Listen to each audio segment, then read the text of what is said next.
My husband quit his job to be a stay-at-home dad, then sent me a $5,000 invoice for household management services. His scheme got him exactly $0. My husband Brett quit his job without telling me and announced he'd be a stay-at-home dad to our twins. Said it made financial sense since my salary was higher. I was shocked but tried to be supportive. We had 6-year-old twins who needed care and daycare was expensive. Maybe this could work. Then Brett handed me an invoice, $5,000 for his first month of household management services. I laughed thinking it was a joke. He wasn't joking. He'd itemized everything. Meal prep at $20 an hour, child supervision at $15 an hour, house cleaning at $18 an hour, even had a line item for emotional labor at $50 per session. I said married couples don't bill each other for parenting. He said if I wanted professional level household management, I needed to pay professional prices. Professional? The house was a disaster and the kids were at school all day. What was he managing? He said I didn't understand the complexity of running a home. I worked 10-hour days as a financial analyst while he'd worked part-time at a sporting goods store. Now suddenly he needed executive compensation for making sandwiches. I said no to the invoice. He said then he'd only do the bare minimum. The bare minimum turned out to be nothing. Kids went to school in dirty clothes because laundry was a premium service. They ate cereal for dinner because cooking required payment. The house got so messy I couldn't find my work laptop under his gaming magazines. I started doing everything myself after work. Brett sat on the couch playing video games saying I should have paid for the deluxe package. That's when I got suspicious about what he did all day. Installed a nanny cam in the living room without telling him. Said it was for security. He agreed it was smart. What I saw made my blood boil. Every day was the same. Kids left for school at 8. Brett gamed until noon.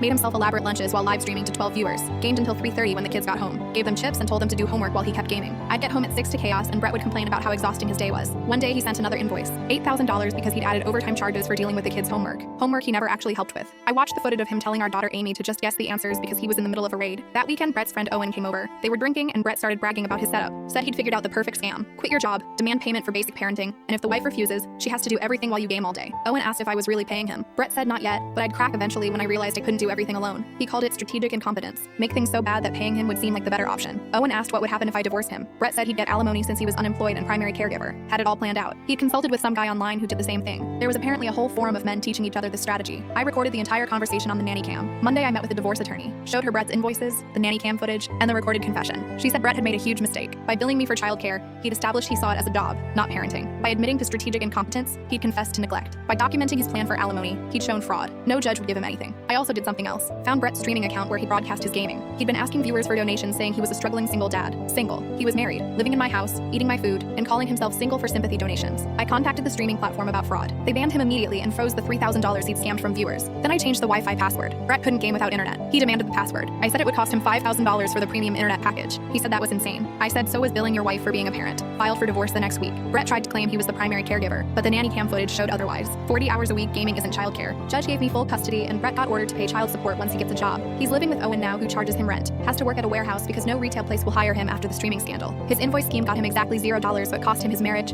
his kids, and his gaming setup which I sold to pay for actual childcare. The twins have a real nanny now. She doesn't send invoices because I pay her like a normal employer. Brett still posts in his forum about the unfair divorce system. The comments are all from other divorced men who tried the same scam. Turns out strategic incompetence has strategic consequences.